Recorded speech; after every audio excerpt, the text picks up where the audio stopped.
সালাম আলাইকুম বন্ধুরা, কেমন আছেন আপনারা সবাই? আমি ভালো আছি।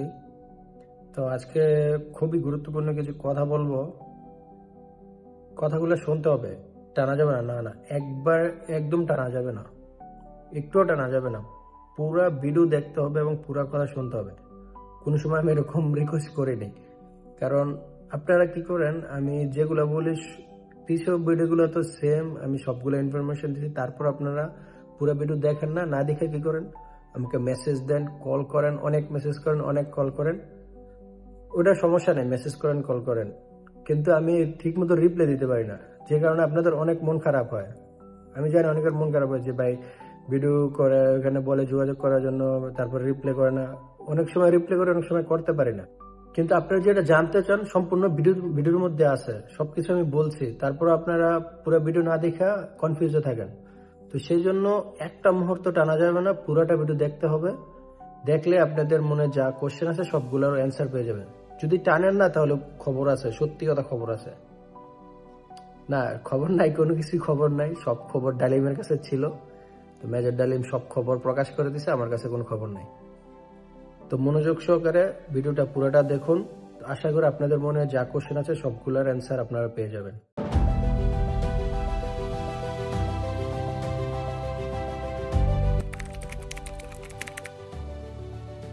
আজকে কথা বলবো বন্ধুরা ইউরোপের কান্ট্রি বেলারুস সম্পর্কে, বেলারুসের ওয়ার্ক পারমিট নিয়ে, এগুলা নিয়ে বিস্তারিত কথা বলবো, এবং কাজ নিয়ে। এগুলা নিয়ে আমি এর আগে অনেকগুলো ভিডিও দিছি, তারপর আপনারা এগুলা নিয়ে কমেন্ট করেন, অনেক মেসেজ করেন, অনেক কল করেন, আপনাদের কলের উত্তর দিতে পারেন, সেজন্য আবার ভিডিওটা বানানো। অনেকে আমাকে মেসেজে ফটো পাঠান ওয়ার্ক পারমিটের, যে ভাই এটা কি আসলে রিয়েল কিনা ফেক, বা এটা দিয়ে কি যাওয়া যাবে কিনা, বা এটা দিয়ে আমার ফ্লাইট হবে কিনা, বা এয়ারপোর্টে আমি আসলে আটকে দিবে কিনা, তারপরে আমি এটা বুঝবো কিভাবে যে এটা রিয়েল নাকি ফেক। তো আমি একটা কথা বলি, বাইরের থেকে, বিশেষ করে উজবেকিস্তান থেকে, তারপরে বা অনেকে বেলারুস থেকে, বা বাংলাদেশে অনেক এজেন্সি, অনেকগুলা ফেক ওয়ার্ক পারমিট বাংলাদেশে পাঠানো হয়েছে, এবং বাংলাদেশ থেকে বানিয়ে এগুলা অনেক ক্লায়েন্টকে দেওয়া হয়েছে বিভিন্ন এজেন্সি থেকে। অনেক ফেক ওয়ার্ক পারমিট আছে, অনেক, অহরহ।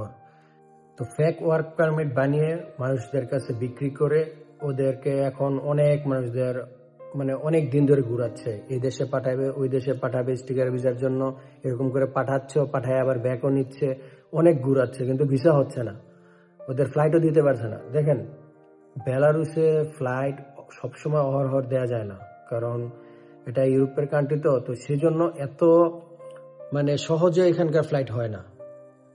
তো পেপার সবকিছু ওকে থাকলেও বাংলাদেশ থেকে অনেকটা প্রবলেম হয়। বাংলাদেশ থেকে ফ্লাইট হলেও বেলারুসে প্রায় 4-5 মাস, 3 মাস এরকম পর পর একটা হয়, দুইটা হয়, লোক 8-10 জন ঢুকে, এরপর আবার অনেক দিন ঢুকে না, এরকমই। কিন্তু এগুলা দেখে অনেক ডুপ্লিকেট এজেন্সি আছে যারা ফেক ওয়ার্ক পারমিট বানিয়ে মানুষদের কাছে দিয়ে তাদের টাকা হাতায় নিচ্ছে, তারপর তাদের ফ্লাইট দিবে, ঘুরাচ্ছে 6 মাস, 1 বছর দূরে অনেকে ঘুরতেছে, কিন্তু ফ্লাইট হচ্ছে না। আসলে ওয়ার্ক পারমিট অরিজিনাল যেটা, অরিজিনাল তো বের হয় কি করে, ওরা এগুলা কপি করে, এগুলা নাম, পাসপোর্ট, এগুলা বিভিন্ন নাম্বার, এগুলা চেঞ্জ করে তারপর মানুষদের কাছে দেওয়া হয় যেটা রিয়েল। তারপরে আপনারা এগুলা নিয়ে বিভিন্ন ইউটিউবারকে যারা ভিডিও বানায় তাদেরকে পাঠান যে ভাই আসলে ফেক কিনা রিয়েল কিনা এটা কিভাবে বুঝবো। তো এগুলো দিয়ে অনেক অহরহ রয়ে গেছে, কিন্তু বেশিরভাগই ফেক। তা না হলে অহরহ লোক ঢুকতে পারতো, তো লোক ঢুকতে পারে না, মাঝে মাঝে ঢুকতে পারে, তাও আবার ওরা অনেক দিন ওয়েট করার পরে। তো ওয়ার্ক পারমিট কি ফেক কিনা রিয়েল এটা কিভাবে বুঝবেন? তো বাংলাদেশ থেকে বোঝার জন্য দুইটা রাস্তা ছিল, কিন্তু এই রাস্তাগুলো তো আপনার দালাল দিয়ে কন্ট্যাক্ট করে টাকা দিয়ে সবকিছু করে ফেলা যায়। যেমন আপনি যখন ম্যান পাওয়ার করতে যাবেন, ম্যান পাওয়ার করলে তখন আপনার যদি এটা ফেক হয় আপনার ম্যান পাওয়ার হবে না। কিন্তু দুর্ভাগ্যবশত বাংলাদেশে এখনো ম্যান পাওয়ার আপনার টাকা দিয়ে দালাল দিয়ে করায় ফেলে, তাহলে এখানে আপনার আর সুযোগ রইল না আপনি যেটা ফেক কিনা রিয়েল এটা বুঝবেন। দ্বিতীয় আরেকটা হলো এয়ারপোর্ট ইমিগ্রেশনে। বাংলাদেশ এয়ারপোর্ট ইমিগ্রেশনে যখন আপনি যাবেন, এটা ফেক হলে আপনাকে এন্ট্রি দিবে না, তো আপনাকে বোর্ডিং দিবে না। তো এয়ারপোর্ট দুর্ভাগ্যবশত এটাতেও কন্ট্যাক্ট করে, যে কোনোভাবে হোক দালাল দিয়ে কন্ট্যাক্ট করে এয়ারপোর্ট কন্ট্যাক্টও হয়ে যায়। এয়ারপোর্ট কন্ট্যাক্ট করে কি করে, তখন আপনাদেরকে ওইখান থেকে উঠাই দেয়। তো প্রবলেম কোথায় হয়? যখন ফেক হবে তখন প্রবলেম কোথায় হবে? যখন আপনার ট্রানজিট দুবাই দিয়ে দিবে, দুবাই এয়ারপোর্টে প্রবলেম হবে, ওখান থেকে ব্যাক দিয়ে দিবে, না হয় আপনাকে কোথায় বেলারুশ এয়ারপোর্ট থেকে আপনাকে ব্যাক দিয়ে দিবে, ডিপোর্ট করে দিবে। তো বাংলাদেশ থেকে বুঝার মতো দুইটা রাস্তায় ছিল, কিন্তু দুটো রাস্তায় টাকা দিয়ে আপনার এই ইয়াগুলো বন্ধ করে দিয়েছে। তো আপনি চেক করতে পারবেন, চেক করতে হলে আপনাকে এখানে আসতে হবে। তো কথা হলো, আপনার দালালের সাথে কথা বলবেন, এজেন্সির সাথে কথা বলবেন, ওরা কি আসলে রিয়েলি দিছে না ফেক দিছে, ওদের আচরণে বুঝতে পারবেন কিছুটা হলো। আরেক হলো, তারপর আপনারা কোশ্চেন করেন যে ভাই এটা দিয়ে ওয়ার্ক পারমিট দিয়ে কি আসতে পারবো কিনা, না স্টিকার ভিসা লাগবে। এখানে দুইটা রাস্তা আছে, শোনেন। এক হলো আপনি স্টিকার ভিসা নিয়ে আসবেন, যদি আপনার আশেপাশে বা আপনার দেশে বেলারুশের এম্বাসি থাকে। আর যদি না থাকে, পাশের দেশে থাকলে পাশের দেশ থেকে ম্যানেজ করবেন, ওটা আপনার এজেন্সিকে বলবেন। স্টিকার ভিসা নিয়ে আসতে পারলে অনেক ভালো। আর যদি ওটা না হয়, ওটা সম্ভব না হয়, আপনার যে পেপার আছে, ওয়ার্ক পারমিট, সবকিছু লিগেল হলে এগুলা দিয়েও আপনি ফ্লাইট হবে। আপনার আসবেন বেলারুশ এয়ারপোর্ট থেকে, ইমিগ্রেশন থেকে আপনাকে সবকিছু চেক করে আপনাকে এখানে স্টিকার ভিসা দেওয়া হবে। তো দুইভাবেই আসতে পারবেন। এক হলো স্টিকার ভিসা নিয়ে ডাইরেক্ট আসতে পারবেন, আরেকটা হলো ওটি দিয়েও আপনার ভিসা ফ্লাইট হবে, ওটি দিয়েও আপনি বেলারুশে আসতে পারবেন, ওটা সমস্যা নেই। তো অনেক ওয়ার্ক পারমিট ফেক বাংলাদেশে পাঠানো হয়েছে, অনেক অহরহর। তো যারা কমেন্ট করে তাদের কথা শুনলে, তাদের অনেকের সাথে কথা বলি, তো বুঝতে পারি যে আসলে এগুলা বেশিরভাগই ফেক। অনেকের পাকিস্তান পাঠাইছে, 15 দিন 1 মাস বসায় রাখছে, অনেকের নেপালে পাঠাইছে, অনেকের ইন্ডিয়া পাঠায় ওদের বসায় রাখে, হয় না, আবার ব্যাক নেওয়া হয়। তো এগুলা ফেক দেখে ওরা মনে করেন অনেক কনফিউজে থাকে মানুষ, এবং অনেক দিন ঘুরানোর পরে হয় না, ওইখান থেকে টাকা কিছু ব্যাক দেয়, অনেক মেরে দেয়। তো শোনেন, আরেকটা বিষয় হলো, বেশিরভাগই আপনার দুবাই থেকে ব্যাক দেয়, কারণ বিশেষ করে দুবাই থেকে ট্রানজিট হয় বেশি বেলারুশে আসার জন্য। ফ্লাই দুবাই বেশিরভাগ আসা হয়, এখানে কয়েকটা বিমান আসে, কিন্তু ফ্লাই দুবাই বেশি আসা হয়। কারণ দুবাইতে ট্রানজিট দিলে যেগুলো ফেক না, দুবাই থেকে বেশিরভাগ ব্যাক চলে যায়। যেগুলো দুবাই থেকে ব্যাক চলে যায় না, এগুলো অরিজিনালি ফেক হয়ে যায় বেশিরভাগই। আর বেলারুশ এয়ারপোর্ট পর্যন্ত যখন আইসা পড়ে না, তখন ওইগুলা প্রবলেম হয় না, সবগুলো ঢুকা যায়। তো এরকম কোনো পাই নাই। বেশিরভাগই যারা বেলারুশ পর্যন্ত আসতে পারছে, তারা সফলভাবে ঢুকতে পারছে। তো সবাই আমাকে মেসেঞ্জারে কল দেন বা পাঠান, ওয়ার্ক পারমিট পাঠান, একটার পর একটা পাঠান, যে ভাই এটা একটু চেক করে দেন আসলে কি। তো আমি তো বিস্তারিত বললাম।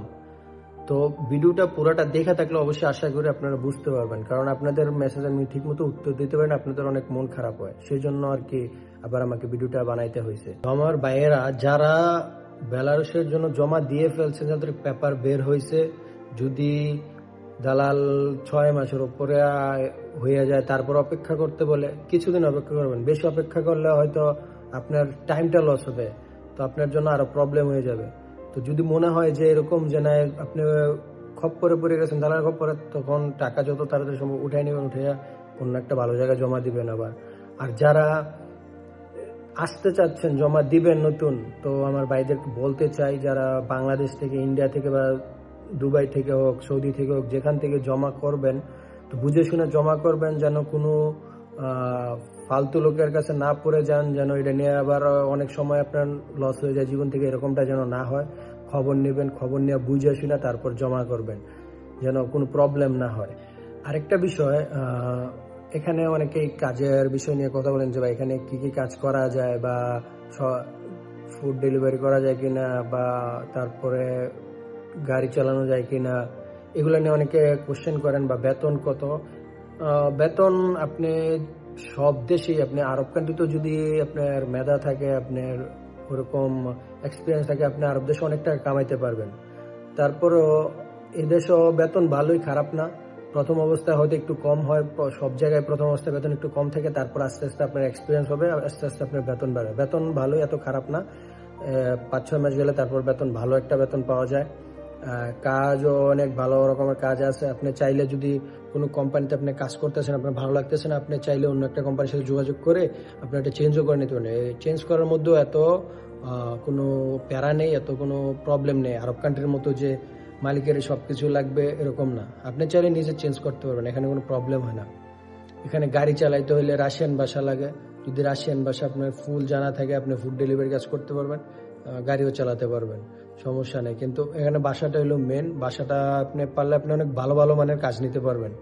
তো যারা আসতে চান, যদি জমা না করে থাকেন, যদি রাশিয়া একটু গুগল ট্রান্সলেট থেকে রাশিয়ার ভাষাটা শিখে আসবেন, তাহলে আপনাদের জন্য অনেক ভালো হবে।